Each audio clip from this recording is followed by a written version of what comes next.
So to start off with, what's your real name? Jason. Okay. All right. Nice to meet you, Jason. I'm AJ. Likewise. AJ? A day, like a sunny day. Oh, okay. Good to meet you. Yeah. You too. So thanks for doing this. I think this is really cool and really fun, and I'm actually excited to talk to you. Yeah, likewise. This is my first time doing an IG Live, so I was definitely looking forward to it. Okay, cool. Well, I think you'll find we are going to have a good time, and there's a couple of people watching already. So hey to Awesome. 2019 Hey, guys. Shanghai. Yeah, Robert Solomon, good to see you. Hey. Pretty cool. So why don't we, oh, hi, the Alchemist button. It's really, or Alchemist About Town. It's really great to see you too. So let's just dive right in. How long have you been keto or carnivore? What's your story? How'd you get started? So I first started keto in 2014. I found out about it accidentally. I looked up some research online about how low carb diets can help you burn fat. So what I did is I started eating eggs, spinach, and avocado. And I would eat maybe 6 or 7 eggs a day, 2 avocados, and like 3 cups of spinach. So I was really getting maybe 3 grams of carbs the whole day and had no idea. I thought I was getting maybe 40, 50 grams of carbs. And then I remember on the 10th day, I woke up in the middle of the night and I just had this overwhelming sense of energy. Like I never experienced anything like it. I had mental clarity. I felt very, very good. I couldn't go back to sleep. Like I just had an abundant amount of energy. So I started looking it up online and found out that I was actually in ketosis. So that kind of started my journey from there. From 2014 to about 2017, I kind of played with it. I would frequently cheat. I wasn't that serious about it. I wasn't 100% invested in it. From 2017 up until now, I've been pretty consistent.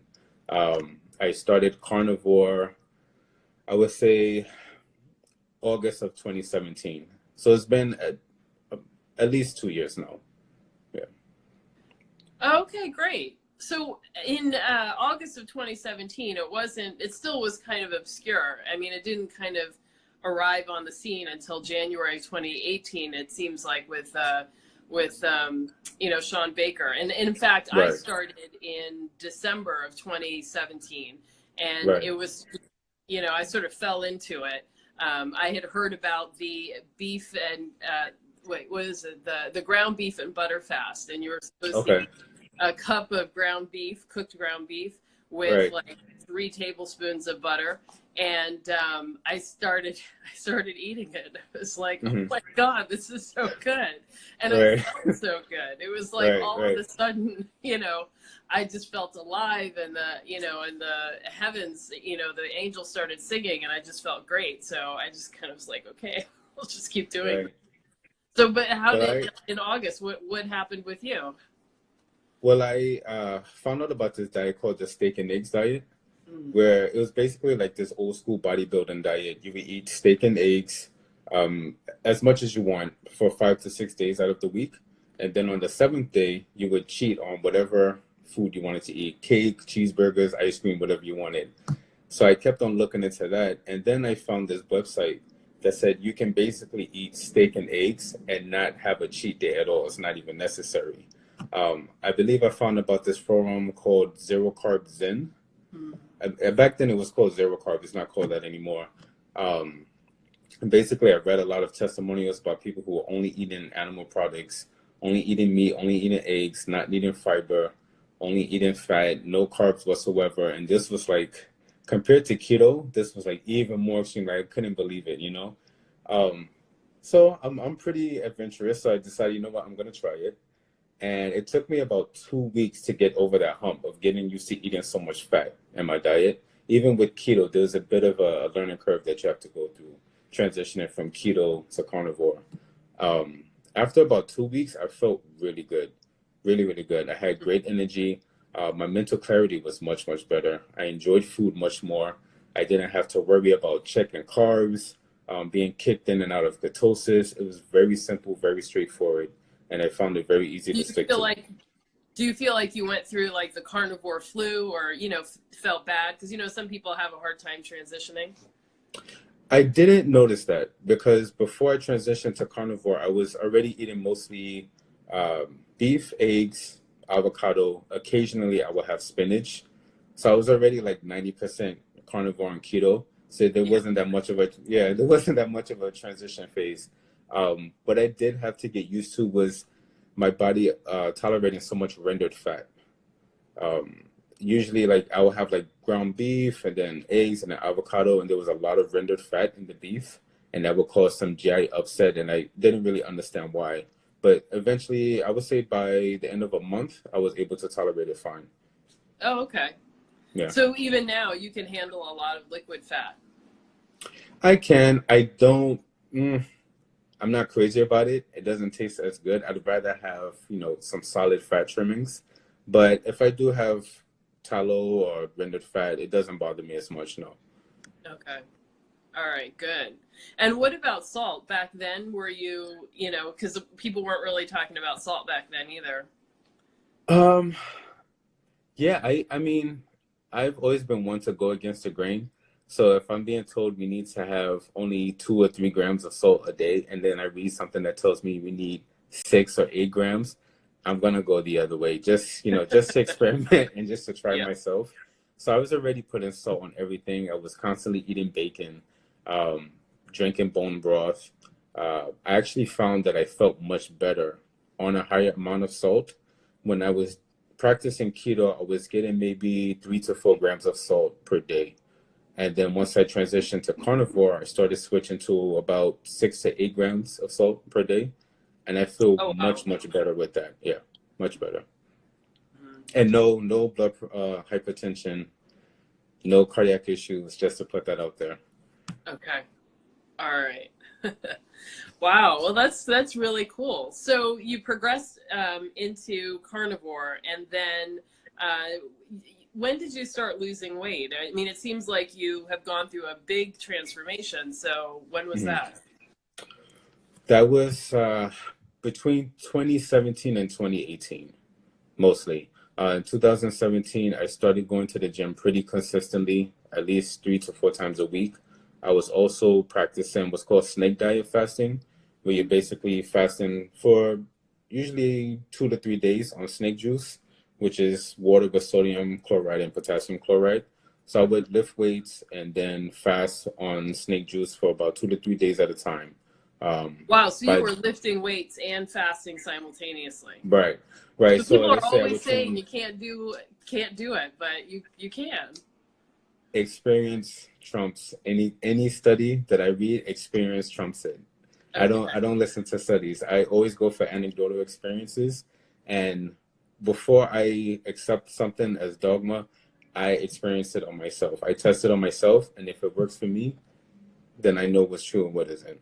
Okay. Um, So wait, but I let would, me interrupt for a second and say, sure. hey, Primal Voyage, I am so glad you're here. Thanks for Hey, reaching Jason is out. here.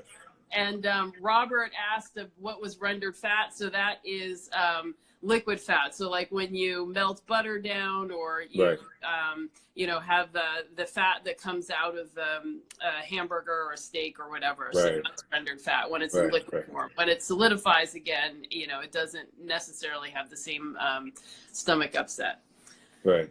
So you started on keto and you were doing IF using the snake juice. You were drinking the snake juice, the water combo, and you were fasting for multiple days at a time while Right, lifting weights, building right, muscle, and losing fat. right. So you're like a unicorn, just unbelievable, Uh-huh. amazing. I don't know. I got very lucky. I would train 3 days a week. I would basically only eat on the days that I lifted. So let's say I train Monday, Wednesday, Friday. I would eat Monday, Wednesday, Friday. And the days that I took off, I wouldn't eat anything. In my head, there was no need to eat anything. I'm not training. And that just seemed to take off from there. Wow. So on the days that you were you eating like double the normal calories, or I mean, honestly, I did not count calories. I did not count calories. I ate as much as I wanted. I ate, oh God, completely different to how I eat now. I would eat maybe, on average, I would say 3 pounds of beef, sometimes two avocados, 6 or 7 eggs. I would throw cheese on there, sour cream on there. okay, It so was yes, you ridiculous. were eating double your Oh double your yeah, calories. yeah. Oh yeah, And were for you sure. doing OMAD or were you spreading that out through the day? I was doing OMAD. I was doing OMAD. Wow. I didn't find my appetite to be um, that difficult to control. Like when you're eating so much fat and that amount of meat, you eat once and you don't find yourself to be hungry at all. Like, and I would drink a lot of coffee during that time, so the coffee really helped suppress my appetite. Mm-hmm. Yeah. And Hey, plus, welcome to Keto, and I am Victor Jackson. Great to wow, see there's a lot of you. people joining. That's Yeah, cool. yeah, Hey we have everyone. quite a few people. So, but 3 to 5 pounds of meat, I mean, that's a lot in one sitting. So how Yeah. did you manage that? Yeah. My limit is like 1.5 pounds, and I am probably going to have a stomach ache. Well, that's how I am now. Now I can eat at most a pound and a half, 2 pounds per meal. Okay. And I usually can't go over that even if I wanted to. But back then, I guess, I don't know, I guess I was so used to eating large meals, Mm-hmm. being overweight and being obese, that I transferred that to keto and carnivore as well. Mm-hmm. It just so happens that it transferred well with the use of lifting weights. Okay. Wow. So how much weight did you end up losing?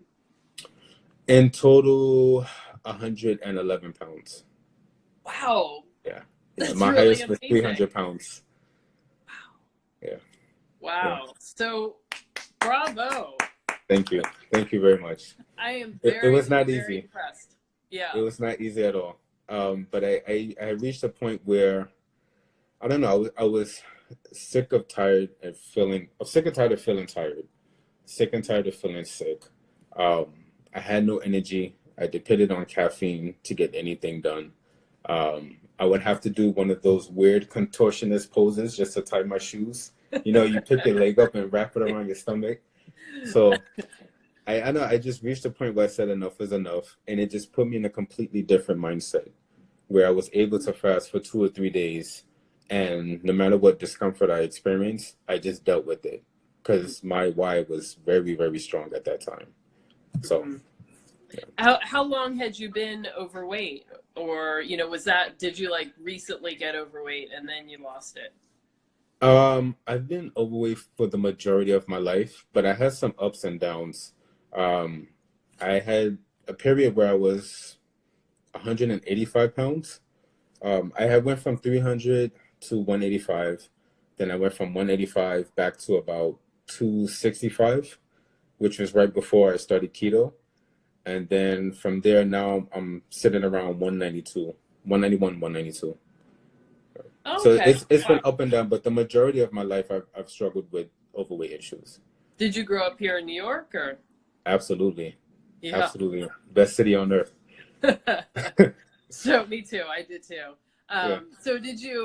So why do you think you were overweight? I mean, did you just like not have access to a gym and places to play outside? I know, I grew up in the 70s and the 80s, and, I wasn't allowed out anywhere, and, it was not safe to be anywhere outside. Yeah, I think when I look back on it, I think it's poor education of nutrition. Mm-hmm.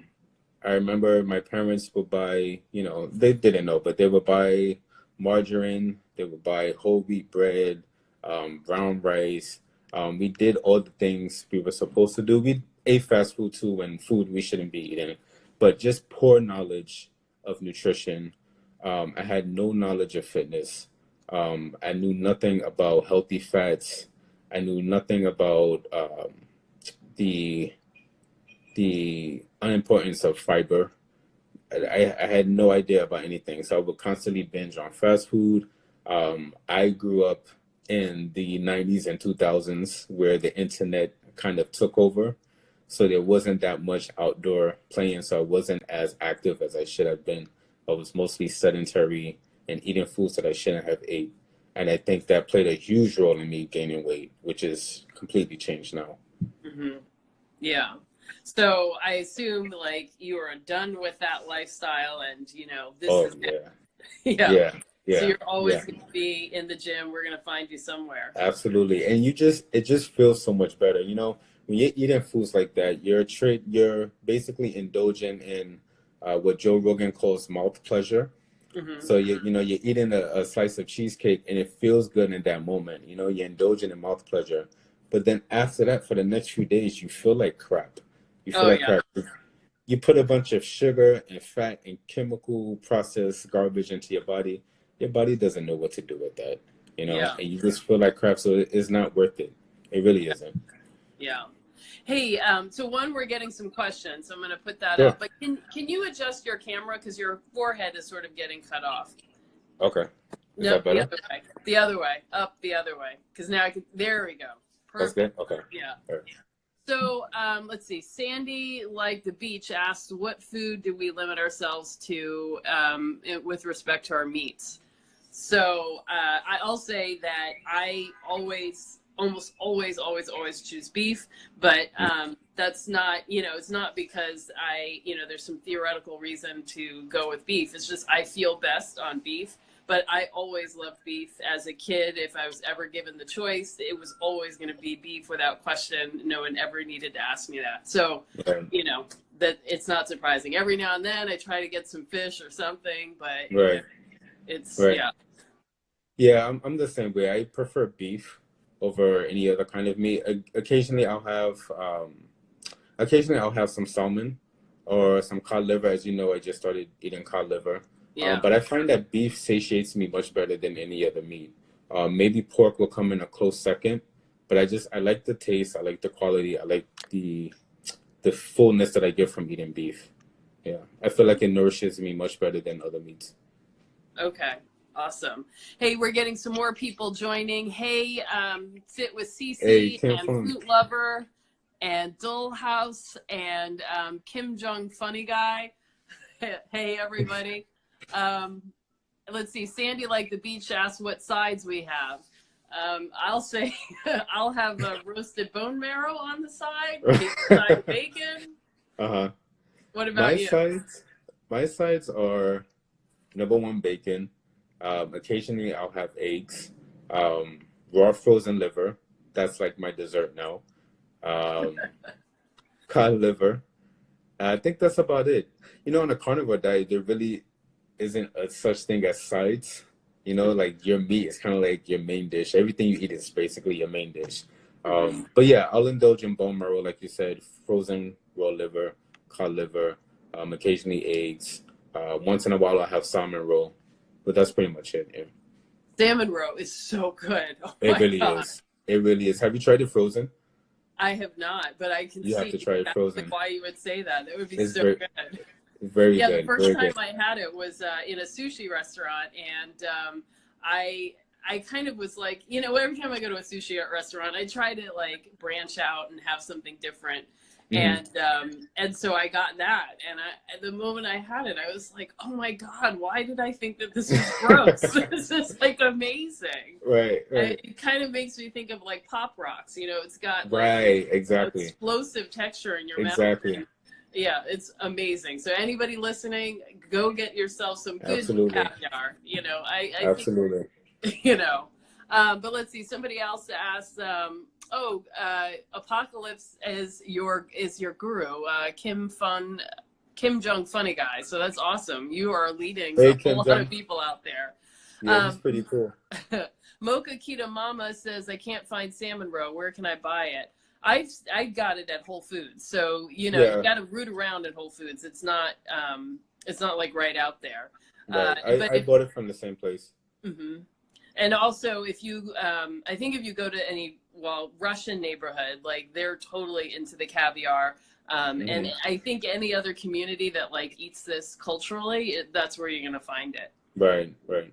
Ketogenic Life Forever and Francis Joy Group. Hey, welcome. So if How you anybody guys who's doing? here if you all have any questions, please feel free to ask. You know, we're here to have a conversation with you. Let's see. Mocha Kita Mama says there's no Whole Foods near her. I know caviar and fish roe in general comes canned, so you probably can order it on Amazon. You know, I don't know the quality of it, but I definitely see people eating it. My mom lives in a Russian neighborhood, so there's like a whole bunch of stuff out there. Also, Frank Tufano, a lot of people watch him on YouTube. He has his own meat dealer website. I think it's called Frankie's Free Range Meats. He sells salmon roe on there as well. I can't remember the pricing. I think it's seasonal though, so only when the salmon are running can you really kind of get it when it's fresh. Maybe in the can you can have that year round. Right. Yeah. So, but yeah, that's a delicious one. And let's see, Kim Jung Funny Guy says, I love bone marrow, but never made it at home. What's your favorite easy recipe for marrow? So you go first. Bone marrow. I scoop it out the bone and I sprinkle some salt on it and I eat it raw. That's it. Wow. I eat raw bone marrow. Okay. Or what I'll do is if I'm cooking ground beef or a steak, I'll let the bone marrow get to room temperature and then I'll kind of like smear it on top of the steak or mix it inside the ground beef. But I usually eat it raw. Okay. So I've never had it raw. When I buy it, I try to get it long ways. And if it's not already split, I ask the butcher at the grocery store to split it down the middle. If not, you know, you're not going to be able to get much marrow out. And then with it split open like this, I put it in either the air fryer or the oven. And I just, you know, crank up the heat to 400, 450 and let it cook for 15 or 20 minutes. It gets like creme brulee. So the top layer is all crispy and there's salt on top and it's so good. And then inside it's all warm and gooey. Oh, good stuff. Somebody asked, let's see, Sandy Like the Beach asks, do we do 2 to 3 meals a day or do we still do OMAD or any IF or what? Okay. When I first started, I was doing OMAD. Now that I'm getting a little bit more intense lifting weights and I'm trying to add more muscle, I usually go for 2 meals a day. So I'll have a meal post-workout and then later in the day, maybe around 5:30, 6 p.m., I'll have my last meal for the day. And I find that helps with me. Like if I'm lifting weights, my appetite is much more stronger than it normally is. So I find that 2 meals works best for me. Okay. Yeah, I've never really been able to do 1 meal a day. So, you know, I'm somewhere around 2 or 3 sometimes. But I'm wanting to try to incorporate more fasting. And I want to talk to you about this later, your whole deuterium, because I did listen to Paul Saladino's podcast this morning. So I have a bunch of questions. Awesome. But let's come back to that. And then let's see, somebody asks, Mocha Kita Mama asks how long we've been doing carnivore and is it sustainable long term? I have been on the carnivore diet, I would say at least a year and a half now, consistently. A year and a half now. If it's sustainable long term, I believe it is. But I feel like the research really isn't there yet. It's still kind of a new thing as far as it being mainstream. I do know of people who have been on a carnivore diet for 12 plus years, 15 plus years, and they're thriving on it. So I feel like it's something you just have to experiment with for yourself. You know, at least a lot of people recommend 30 days. I say 90 days. Go for 90 days. You're going to find that you're going to go through an adjustment period. Maybe you find foods that you're intolerant to. Maybe you find out that you have histamine intolerances. You're allergic to certain types of meats. Give yourself 90 days to see what you can adapt to. And then from there, just keep practicing it. But whether it's a lifelong practice that is sustainable, I'm not entirely sure about that yet. You know, I think it's premature to say that. Yeah. Yeah. I mean, you know, the studies aren't there. But I kind of think, I don't know what else I would do. You know, the way I was eating that helped me gain 80 pounds was really bad. And, you know, keto had some benefits, but now having gone carnivore, I have exposed a bunch of the intolerances that I have. So it's like, you know, once I completely cut out dairy, I did that in March, and I haven't used my asthma inhaler since. So, you know, that was so huge and so transformative that, you know, sometimes I like want to go and have some cheese, or I think, oh, you know, the pork rinds that have the jalapeno and cheese, it should be fine. But then I'm like, I really don't want to use my inhaler. Like, that's actually a pretty big deal. And then eggs, you know, is something that even when I was a little kid, they used to really make me nauseous. And then I went on and off of eating eggs over the years. And I recently, during keto, I ate them a lot, but I always had to have other stuff in it because that seemed to keep my stomach from getting too upset. But now, like, exposing it, it's kind of like, actually, if this is happening, that's like a sign that I should be eating eggs. Upon uncovering all these things, I'm kind of like, I don't know what I would add back that I would gain value from that I'm missing now. So that's my answer there. So, yeah, I will intend to do this. I imagine at some point I'm going to have some cake or a donut, but, you know, that's not going to be a long-term regular occurrence, and that's not the way that I want to eat. Well, a week ago I think I posted this on my stories. A week ago I had McDonald's, and I didn't feel guilty at all. I had a milkshake. I'm just putting that out there. I'm not perfect. I had a milkshake. I had nuggets. I had cookies, and I didn't feel horrible. But I know that was an isolated incident. It's not something that's going to be a part of my daily routine. Like I've already developed a habit and a mindset to know that is not how I should be eating. However, I did enjoy it in the moment.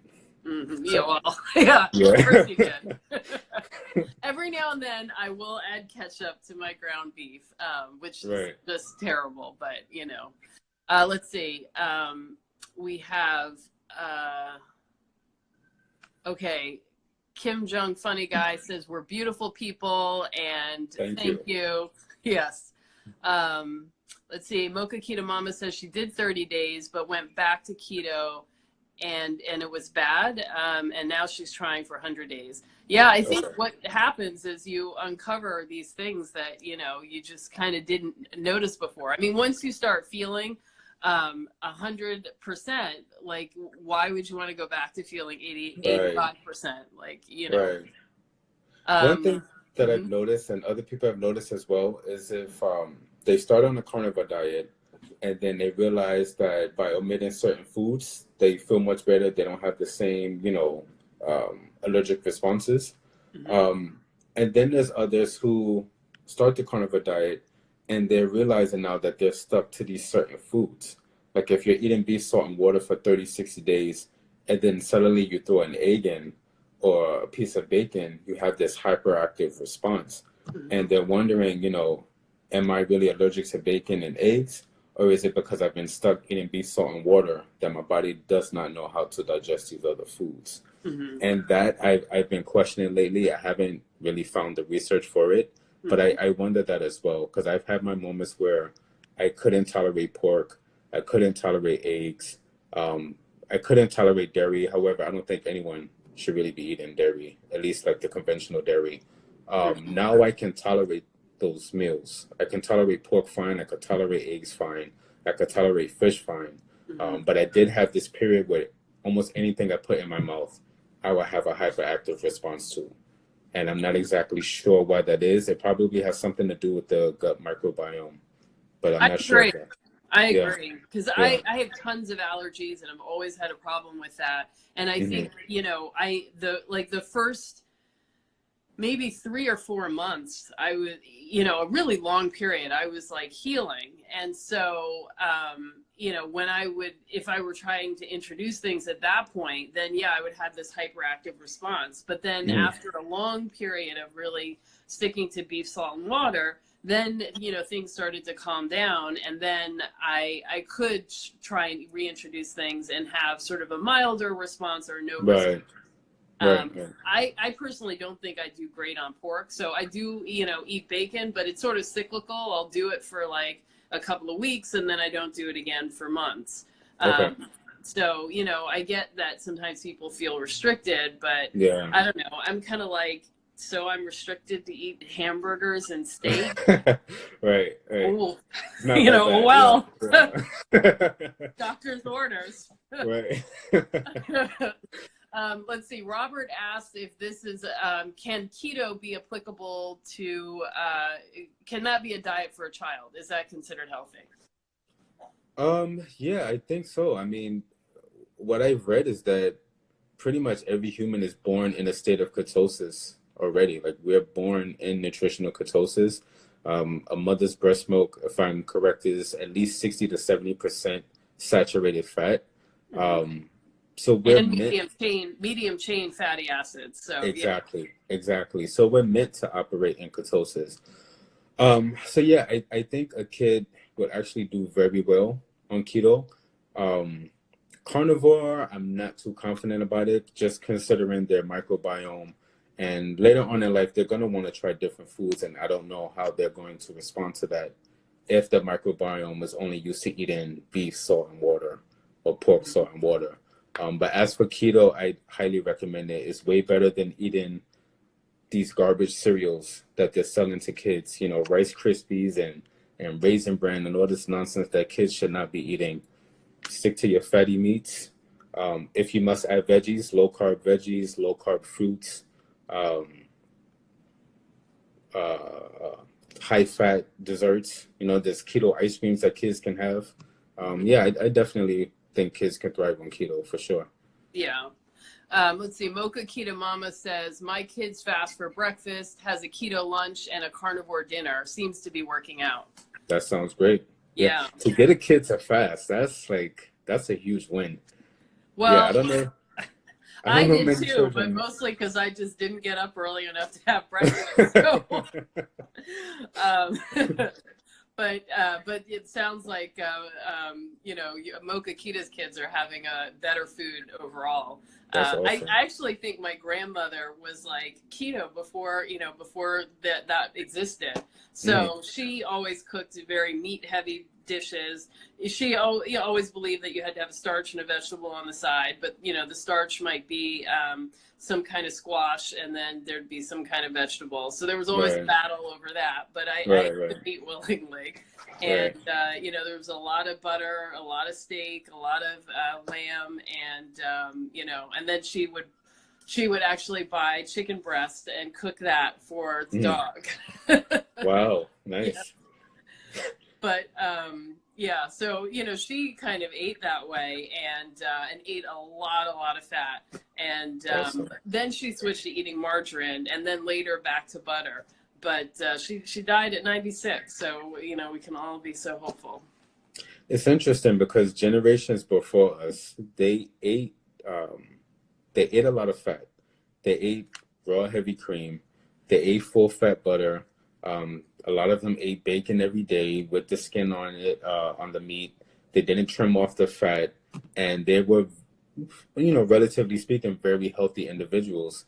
And then you have the 70s enter, and all of a sudden fat is, demonized, and you have all of these low-fat, fat-free, sugar-filled products, and then you see the incidence of heart disease and stroke and everything increase, and no one makes that correlation. Like, we've been eating fine for generations up until the government recommends, hey, eat low fat, eat fat free, eat these products instead. I think if we return back to the way our previous generations were eating, we would definitely see our health improve. It doesn't have to be completely carnivore, but introduce more healthy, saturated animal fats back into your diet. Those are the building blocks for your body, that and protein. Reintroduce that, stay away from packaged products, you'll see your health improve. Well, I feel like I straddled both of those movements because I was a kid in the 70s and 80s, and so my grandmother was feeding me in one way, and then my mom was feeding me in another. So I kind of saw both of those things. And I remember my mom used to get Bacos for salads, and that's what we had at home. And I don't know if you know what Bacos are. No. So it's like fake bacon. It's made of soy. So it smells and tastes like bacon, but it's soy crumbles. And so we would just eat the whole bottle of Bacos, and we would have been far better off just eating a whole package of bacon. Yeah. Right. So, And let's see, Robert asked again he was referring to preteens and older kids. So yeah, there's lots of carnivores that are weaning their kids onto meat. And then there's older, kids who are certainly doing. Did my camera go out? I think your camera did. Let That's me weird. try and invite you in again. Okay. Okay, so now it's just me for a second. Let's see. Okay, you're back. Okay. How's the view? Is okay? Yeah, well, a little bit more. If you could show a little bit more of the top of your head. There you go. That's good? Okay. Yeah. So I was saying that older kids also do eat this way. So, parents kind of have to be on board because it's kind of a big decision for a kid to go carnivore. And it is a big change in terms of how you're eating. But certainly keto, I mean, it's getting much more popular. And there's a lot of, in terms of what I look at online and, in social media, there seems to be like tons of parents that are feeding their kids this way. Absolutely. So, yeah. Yeah. And a lot of parents are using it to treat illnesses such as like epilepsy, epilepsy, mood disorders like bipolar. A lot of people are using it to reverse symptoms of autism. So it's definitely gaining traction over the last, I would say, 5 to 6 years now. That's right. So you said you're a nurse. Do you see people like in your practice when you're out there? Like, where do are you in the emergency room or a hospital or? So I work on a number of different units. Most of them are medical surgical. So I deal with patients prior to surgery, after surgery. I deal with a whole range of different diagnoses. Okay. Wow. So we've got some more people coming in And my sister is in there. Oh, my biggest cheerleader. That's awesome. Hey, Amadi. Hi. Wow. There's a lot of people in here. Hey, everybody. This is cool. I'm trying to read it all. Let's see. So someone asked with what, let's see.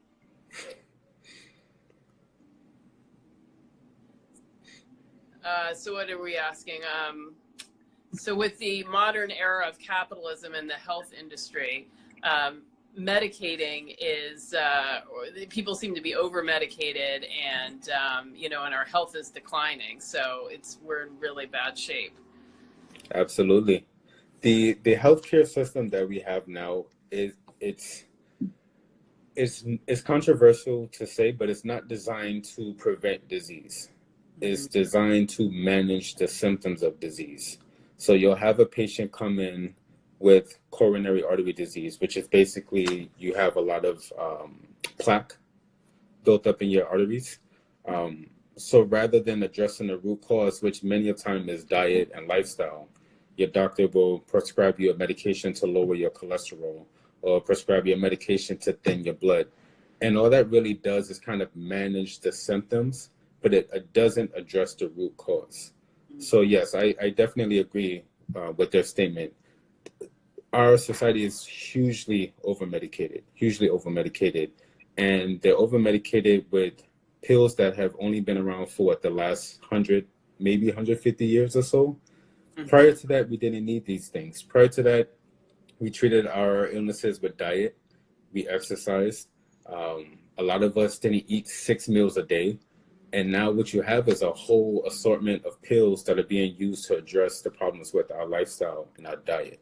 And if we return back to the way we lived before then, I think we'll start to see our health improve. Everyone that's watching, do not blindly follow your doctor's advice. Do your own research. Do not be scared to question your doctor. Do not be scared. Okay. Yeah, that's great advice, and I'm always surprised at how people like people just don't bat an eye at being on multiple prescriptions. Right. And so I will say that when I was on keto, as I was losing, so I lost, my weight on keto, and I didn't switch to carnivore until, maybe 8 or 9 months after I had reached my goal. So, but when I was losing on keto, I had lost maybe about 65 pounds, and I went to the doctor, and my cholesterol and everything was checked. And of course my cholesterol was high. So my doctor, to her credit, was kind of open. And so she was kind of like, well, I should give you a prescription, but why don't you finish losing weight? And then, once you're stable for a little while with your weight, we will, come back and talk about it again. But most other people will be like, okay, I'll take my hypertension drug and my drug and that drug. And it's just the way it is. And I refuse to accept that. Right. I think they've bought into the convenience of swallowing a pill and thinking that pill is going to fix all of their problems. It's much easier to swallow a pill 4 times a day than to change your diet or to go to the gym or to walk for 30 minutes a day. So I think a lot of people have been sold on the convenience and the miracle that is modern medicine. But I think people really need to start educating themselves. And I think they are. We have, wide access to the internet now. A lot of people are finding out things that are contrary to what the doctor have been recommending them. So I think the trend is moving in the right direction. Yeah.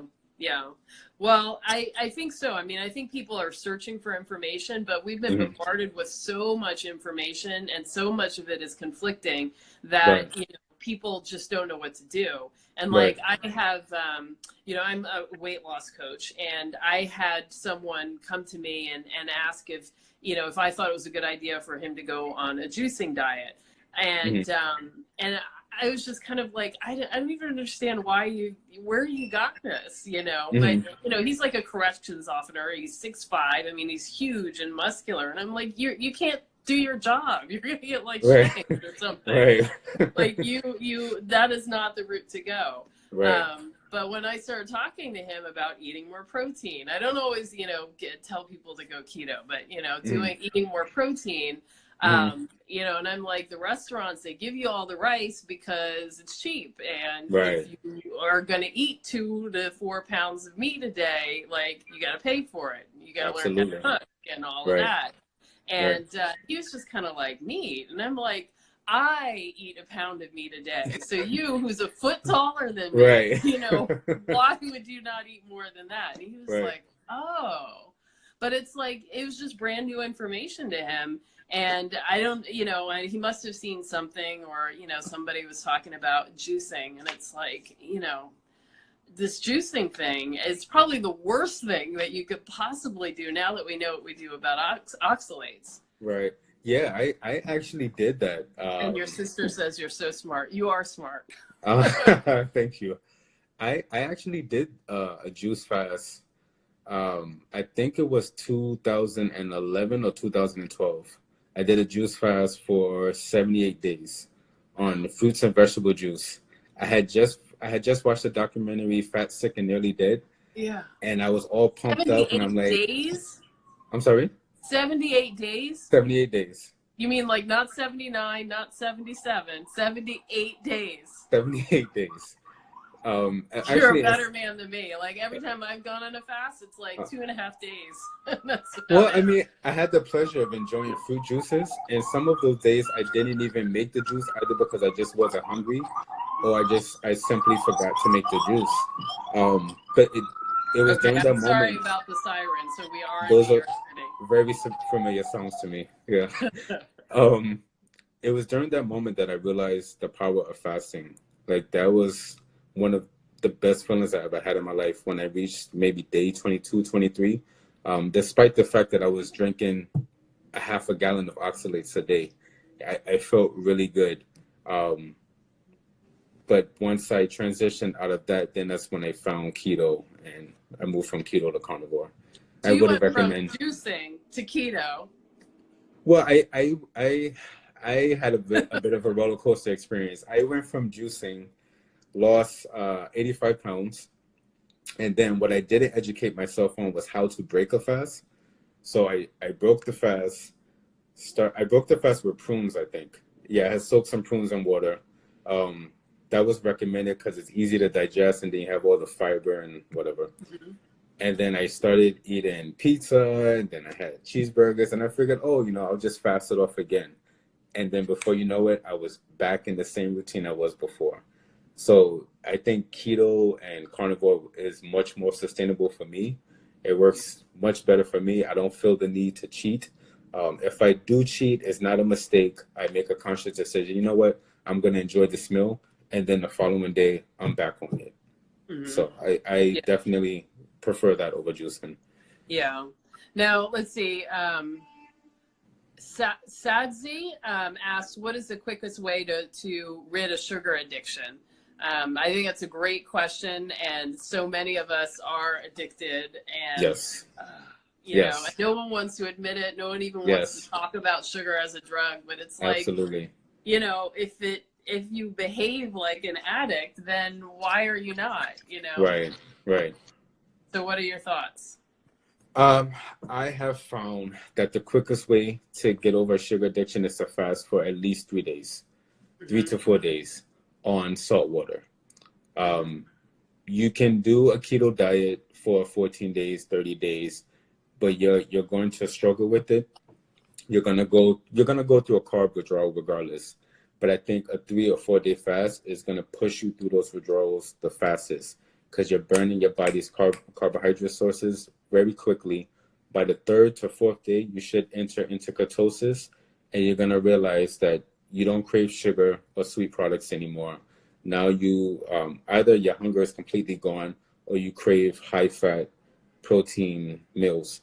So I think fasting is the quickest way to do it by far. And it'll Yeah. also teach you discipline. If you can fast for 3 days, you're more likely to be able to say no to cheesecake or ice cream or pizza. Hmm. Let's see. Hi, sis. Oh, do you know that person? Yes, yes. Oh, so Well, how do you? she's starting her keto journey too, so I'm Oh, glad she joined. awesome. Well, Yeah. welcome aboard. I'm so glad you're doing it. Well, she asked how to break a 4-day water fast. So what would you say? Um, Other than bone broth, she said. Um, I think eggs, something light. Eggs is pretty good. If you're willing to tolerate raw eggs, I know that may seem crazy to some people, but raw eggs is pretty good. You could just drink that.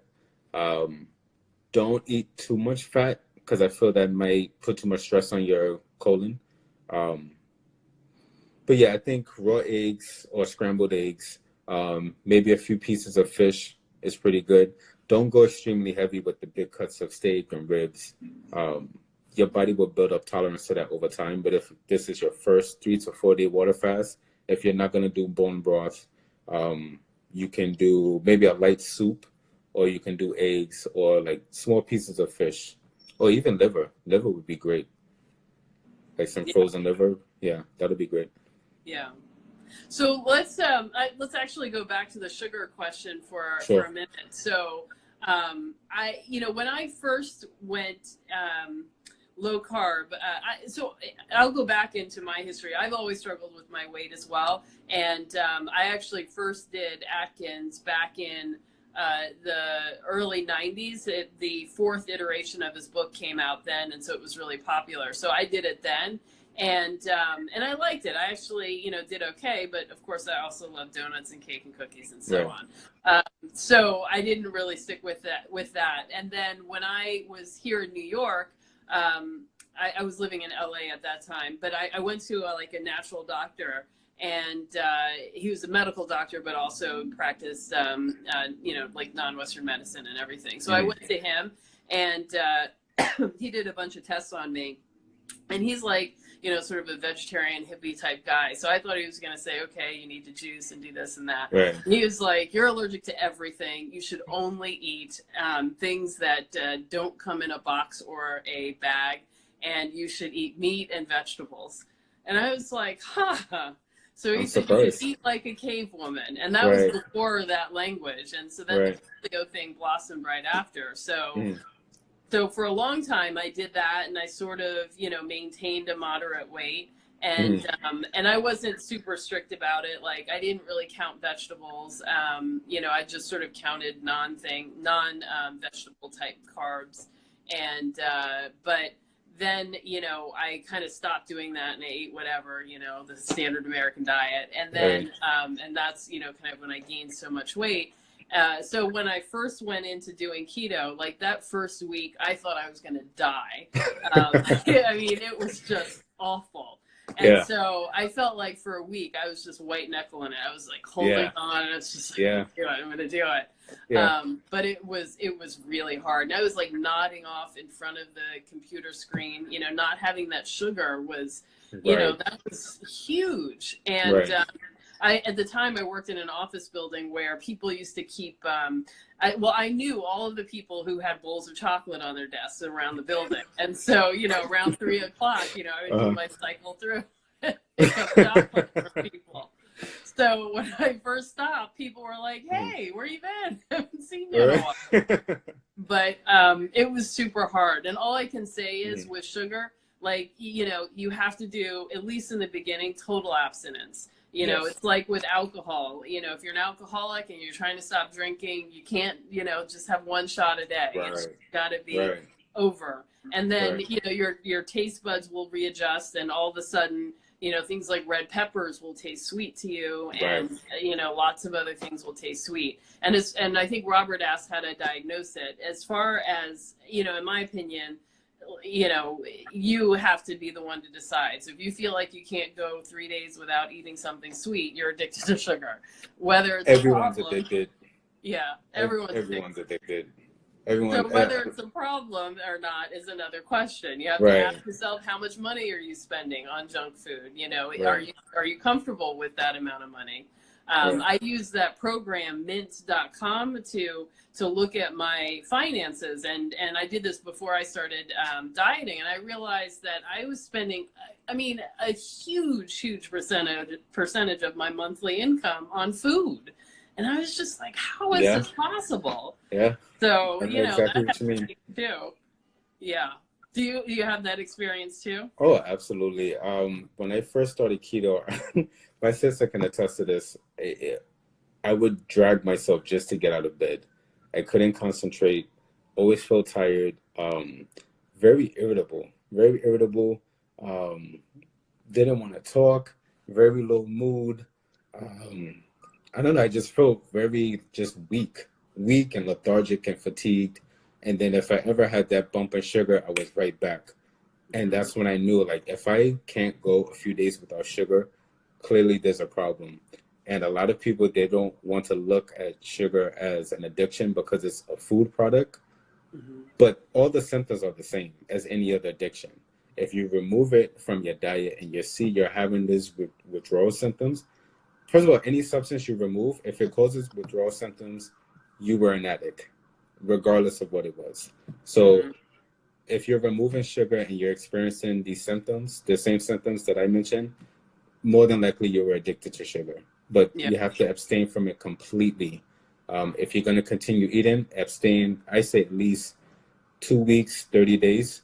If you're going to fast, 3 to 4 days, and you pretty much knocked it out. Now, the main thing with that is to not go back into eating sweet foods, especially artificial sweeteners. Those have a tendency to reignite sugar cravings, and people will often find themselves slipping back into eating sweet foods when they eat, foods with sucralose or stevia, aspartame, all of these artificial sweeteners that are actually toxic. Yeah, I agree. And I find that artificial sweeteners, my body treats them as if they're sugar. So, when I was on keto, sometimes I'd want something sweet, and I'd think, well, let me get a diet soda. That'll help. And it's all of a sudden my body's like, whoa. Right. And I'm kicked out of ketosis. And it's like, man, and it wasn't even a real soda. Exactly, yeah. Yeah. So let's see. Sadzi asked about how do we measure our ketones and know when we're in ketosis? I used to do the blood, check the blood, the blood ketones, but those strips are so expensive that, I mean, if I have them, I'll check it. If I don't, I don't. I use the urine ones, and that works just fine. But, more or less I can just feel it. If I feel good and energetic and clear-headed, I know I'm in ketosis. And if I don't, then I'm not. So yeah, I'm the same way. I used to measure with the blood ketone strips. Now I just go based off of feel. I find, at least for me, on a carnivore diet, I'm never really in deep ketosis. Like I'm never really, at 2 millimoles or above. I'm usually hovering around 0.9 to about 1.3. Which I'm fine with. I don't, chase ketones. But the most accurate way is testing your blood. But if you've been doing this for a number of years, you'll know to just go based on how you feel. Yeah. Well, I noticed too, when I went carnivore, my ketone levels came down and my blood sugar levels, the fasting blood sugar, rose a bit. And I actually think that probably is, related to the protein, because once I started trying to, consistently started trying to up my fat and bought all that fat from White Oak Pastures. Now I notice, like my pea sticks are like dark purple, and it's like, okay. Yeah. Have you finished your White Oaks supply yet? Or?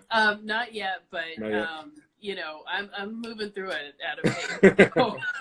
That's good. I don't know if you saw the picture I took yesterday, but I took probably 1.25 pounds of the fat, and I cut it up and I sauteed it and on the stove in a stovetop and made cracklings, and then it nice. Rendered the rest. Very nice. Oh my God, it was so good. And I noticed that it tastes better than when I've ordered grass-fed tallow from Fanny and Flo, and that came and it tasted, it had no taste. I mean, it was very deodorized, it seems. And then this stuff, it has a taste and a flavor. It doesn't taste like just, blank fat. So I don't know if that's just because it's different cows or different people or what, or, just, me cooking it. But there's a remarkable difference. So I have no problem eating the tallow that came out of this rendered fat, but I don't like what I ordered from Fanny and Flo. Yeah. I've noticed that? Yeah, I've noticed the same thing with tallow. I'm not sure exactly why that is. I don't know if maybe these companies have some type of filtration process that they, do to the tallow that makes it taste that way. But I've noticed that anytime I've rendered my own tallow from the grass-fed fat, it not only can I tolerate it better, it also tastes slightly better than if I were to buy it in a jar. I still prefer the solid cuts of fat over tallow. But if I am going to eat tallow, I'd rather make it myself for sure. Yeah. Well, I now know what I'm going to do. Let's see. Sadzi also asked, doesn't the carnivore diet trigger insulin due to the high protein levels? I think we just talked about that. And then she asks, Sis goes keto. Asks, have we heard about Dr. Jason Fung in his book, The Obesity Code? Yeah, love that book. Yeah, I like him a lot. I like him a lot. Yeah. It's like the best explanation of keto that I've ever heard, and it's so easy to understand. So, and he explains fasting so well, so well. He has a great analogy that it's I'm forgetting it now, but he likens it to, you have all this stored fat on your body, and people think when you're fasting that you're starving, and it's not true. Especially if you have a considerable amount of body fat on you, which most of us do, that body fat is stored energy. That's what it's there for. Your body's storing fat so that when you reach a period when you don't have food available, it can tap into that for energy. So if you continue fasting, your body's going to have reserves to burn for energy, and you'll actually thrive pretty well. It's when you reach low levels of body fat, I would say maybe 8% body fat and lower.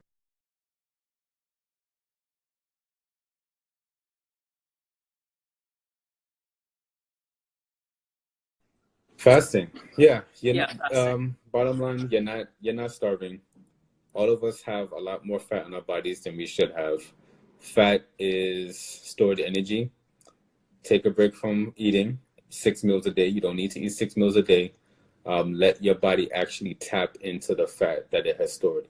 If you're eating 3 to 6 times a day, you're never giving your body a chance to actually utilize that fat as fuel.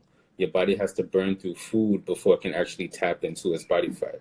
So fasting allows you to burn through its own body fat, use it as fuel, which is what it's designed for.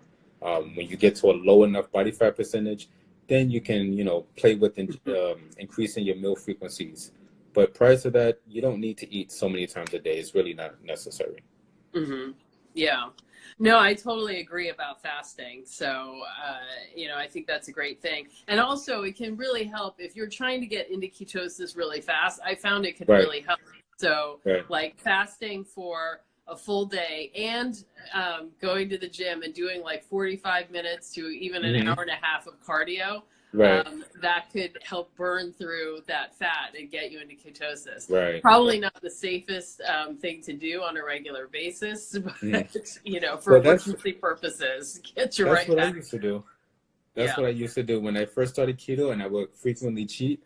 I would eat Papa John's pizza, or I would eat ice cream, and then I would go on the elliptical and just burn out completely for about 45 minutes, an hour straight, try to burn through all of that glycogen, and then the next day I was back in ketosis.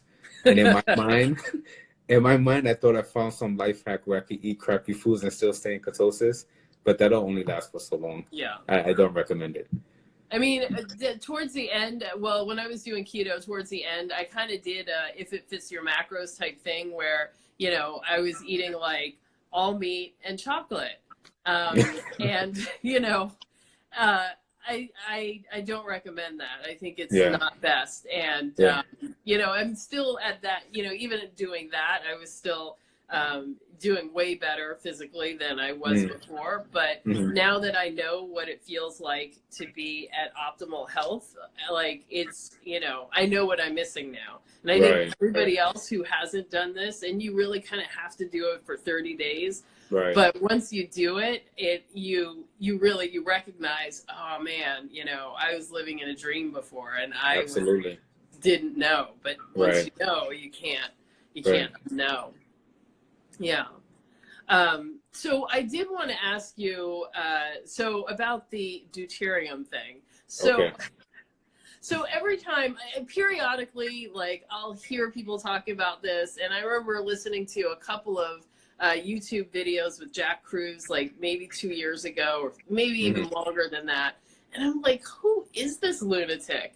But, he apparently, I mean, I know a whole lot about him, but people seem to have a lot of respect for him. And there was some scientific stuff that he did that was really impressive. So people gave him a lot of like leeway to be talking about this stuff and not just thinking he was some kind of crackpot. But, but I hear about it often enough from people that I respect that it's kind of like, another thing that I have to worry about. The plastics, the vegetable oils, and now deuterium. Everything's killing us. So I think I found out about it maybe a year ago, if I remember correctly. And it was a complete eye-opener for me because I had never heard of anything called deuterium. And let me just try to explain this properly so I don't get people confused. So deuterium is, I believe it's a hydrogen ion, is found in water. And basically, so you have regular water that's H2O. Deuterium is an additional hydrogen ion that attaches itself to H2O, and it makes it metabolically heavy. So some people call it heavy water. And what that can do is impair the function of your mitochondria in your cells. And your mitochondria are extremely important for producing energy. Most people know it as the powerhouse of the cell. However, the number one function of mitochondria is actually to produce metabolic water. It's similar to camels. If you notice, camels can survive and thrive in deserts without access to water. And the way they do this is by utilizing body fat. Body fat has high amounts of hydrogen in it. The body breaks it down. It combines it with the oxygen that we breathe in, produces H2O, and there you have metabolic water. It's better than any water that comes in any plastic bottle. I don't care selling it to you. Metabolic water is the purest, safest, most beneficial form of water that you can use, and we all have access to it. Okay, so Fit Mom asks, how can you get that water? So that water you can get from your own body fat. What I've been experimenting with is something called dry feeding, whereas I get most of my hydration from food, high fat, low carb foods, rather than drinking water. So your body will tap into its own body fat reserves, and your body fat is filled with hydrogen. A lot of people think that body fat is just pure oil. It'll take the hydrogen from that fat, combine it with the oxygen you breathe in, and make water. I was just explaining that your body can hydrate itself using its own body fat. And what it'll do is break down the body fat. It'll actually destroy the fat cells, extract the hydrogen ions from that. When you breathe in oxygen in your bloodstream, the oxygen combines with the hydrogen and it produces H2O. So what you have is now metabolically pure water. That's how camels hydrate themselves. That's how actually a lot of mammals are able to hydrate themselves that way, which is why they can survive in climates that are void of water for long periods of time. Humans are no different. Wow. So I mean, I remember learning that about camels, but I sort of envisioned that those humps were full of water. And right. So this is like a far more interesting story. Right. And then so what you were saying, so the fat cell actually gets destroyed when it's used to create water? Right. So your fat is made up, a large portion of it is glycerin, hydrogen, and some other elements, but there's a lot of hydrogen ions in your fat, and your body will use that to combine it with oxygen to make water. And it's a much better way of hydrating yourself.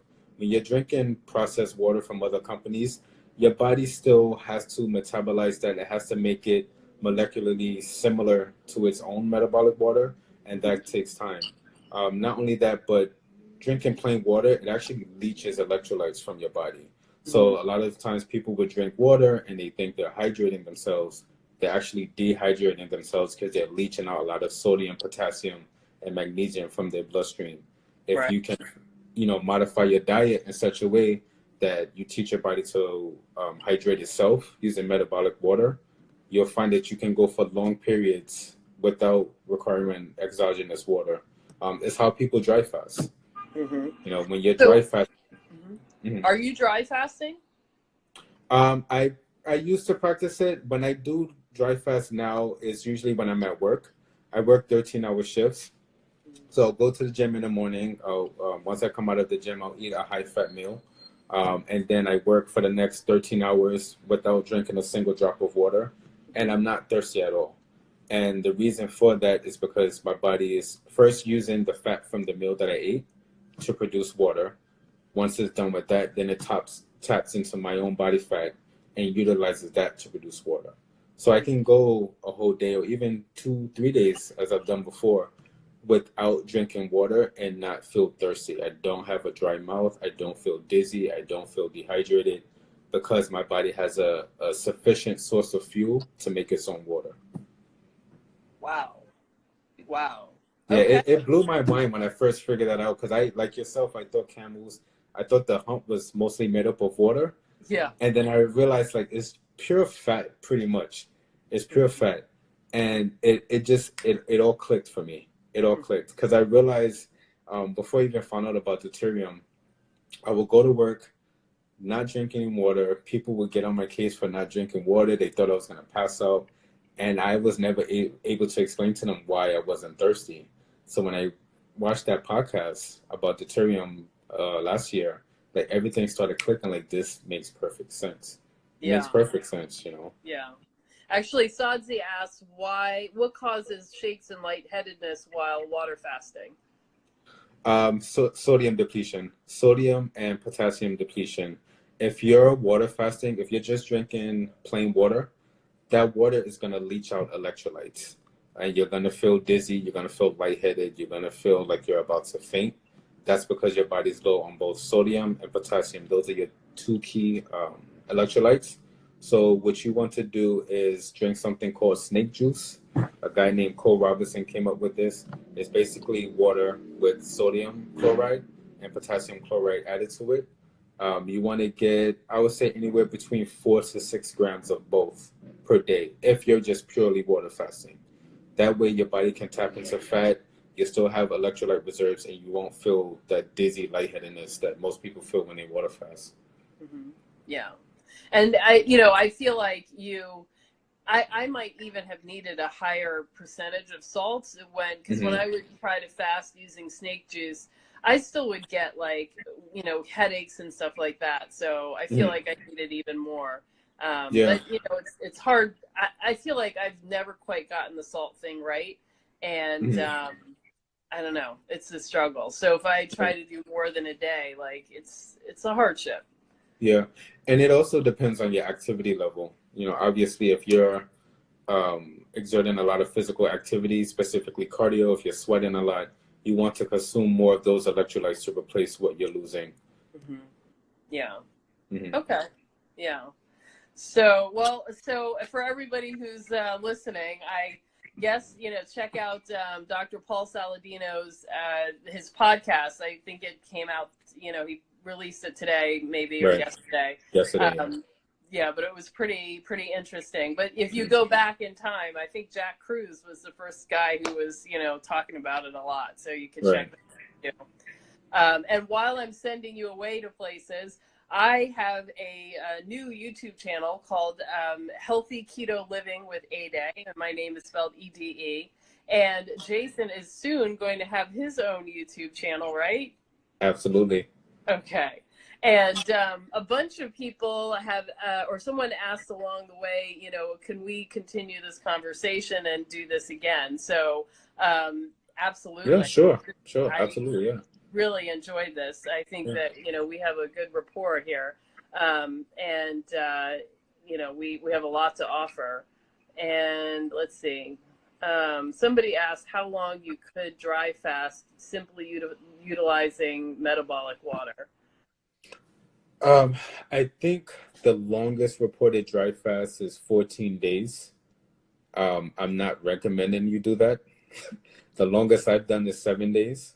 However, I prepared myself beforehand. I was water fasting. I was actually eating OMAD and then went into a water fast. And then right before I started my dry fast, I loaded up on a lot of sodium and potassium to kind of, endure me throughout the 7 days. If you're new to dry fasting, try just 24 hours. For most people, that's going to be a huge challenge.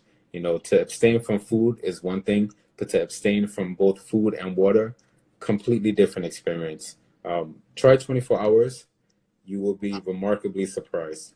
And then from there, you can increase your tolerance by working up to 48, 72. Okay. Yeah. Well, I guess it was sort of a negative story, but wasn't there a Chinese food delivery guy that got stuck in a NYCHA elevator for like 3 or 4 days, and he had he ate the food, but then that was gone, and then he had no food or water for like 3 days. Do you remember that? That was like maybe maybe it was like 4 years ago. It was pretty terrible. Not make it? No, he lived. Eventually they found him, but he was like locked in this NYCHA elevator for like 3 or 4 days. I think it was in the Bronx too. Oh, interesting. So, interesting. Yeah. I find this sad, but I used to think about that. Like once I got used to fasting, I was thinking, if I ever find myself in some wilderness or some place with no food or water, I'm fine. Like I've done this before. I know what my body's capable of. I don't need to panic. It gives you a certain level of confidence when you know what your body's capable of doing. So yeah, well, you're ready for the apocalypse. Yeah, exactly. I recommend everyone try dry fasting. Don't go for 14 days. Don't be crazy about it. Try 24 hours first, and then just test your tolerance from there. Yeah, and it's easier if you go into a dry fast from a keto or carnivore diet. If you go into a dry fast from a carb-based diet, you're going to have a very hard time because you have to jump through that carb withdrawal and most people tap out before the 24-hour period. So start with keto or carnivore, deplete all of your glycogen stores, all of your glucose stores, and then go into a dry fast from there. Yeah, yeah. Mm-hmm. Oh, and Fit Mom 130 says we're awesome. Thank you. Thank you. I appreciate that. And a whole bunch of new people joining. Hey, welcome. Oh, the Carnitarian. Yeah. So she has like the best pictures of pork belly on her page. Yeah. I'm really jealous. Oh, that's right. So you were the one, the Carnitarian was the one that did the pork belly yesterday that was all right zigzaggedy cut. Yeah. That's pretty awesome. It looks so good. Yeah. I'll say. I don't know how you cut something up like that. I guess that has to be the butcher. Yeah. So do you have any other things that you have going on or things that you're going to try, in the near future? Any biohacks? Yeah. I want to re-experiment with this dry feeding. So basically, it's similar to, it's sort of like dry fasting. You're still eating high-fat, low-carb meals, but you're not drinking water. So I've done this before for about 2 weeks, I think. But when it was time for me to exercise, I was running into some issues. I want to re-experiment with that. So basically, I will be receiving all of my hydration from food and my own body fat. So I want to see if I can go for a month without drinking any water at all, just utilizing water from fat and from my own body. Man, you are completely free of deuterium. Wow, that's pretty cool. I definitely have to work on that YouTube channel. I'm hoping to have it started before the end of the year for sure. Yeah. Okay. And I'm working on a personal trainer certification. I really want to start getting into the fitness industry, help people not just lose weight, but actually, build a strong body. I feel like building a strong body is great, a great investment into older age. It's not just about looking good in clothes. Like, you want to have a strong, healthy body. So when you get into your older age, you feel like you can maintain your independence. So I definitely like to get into that. Awesome. Well, I'll be your first, client. I definitely need a trainer. Awesome. I definitely want to do some more lifting, but that's awesome. Thank you. Anything else? No. I mean, this was fun. My first live. So let's do it again, definitely. Yeah, absolutely. I'm pleased by the amount of audience that we have. It was great experience. Okay. Yeah, we actually had quite a bit. Right. So that was really nice for the middle of the afternoon. Right, so if you don't mind, I am gonna, if I can figure out how, I'm gonna repost this onto my YouTube channel, and that way we can spread it wider and further. So Sure. All right then. All right. So it was wonderful to meet you face to face. And we're gonna have another New York City. Oh, wait, we're gonna do another meetup. I think the 27th. There's a restaurant in Brooklyn where there's a bunch of keto people having a meetup, and a bunch of us carnivores were thinking about crashing it just as a way to get together now. Yeah. Okay. So but if you can't do that, we should do something very soon, because there's quite a few of us, and anybody who's in New York, we'll figure out a restaurant and we'll all meet there, and it'll be nice. Right. Yeah. Is that the 27th of this month? Yeah. Okay. So that is Friday night. Yeah. Okay. But I haven't actually heard back from everybody else. I think you're on the list, but I'll make sure that you're on the list. But yeah. All right. It'd be nice to meet you. All right. So it was great to talk to you. Thank you for everybody who was watching. Thank you guys. Thank you for watching. Here. Come follow us on Instagram, and definitely check out our pages, and you'll be hearing from us again soon. Likewise. All right. Bye. Thank you, everyone.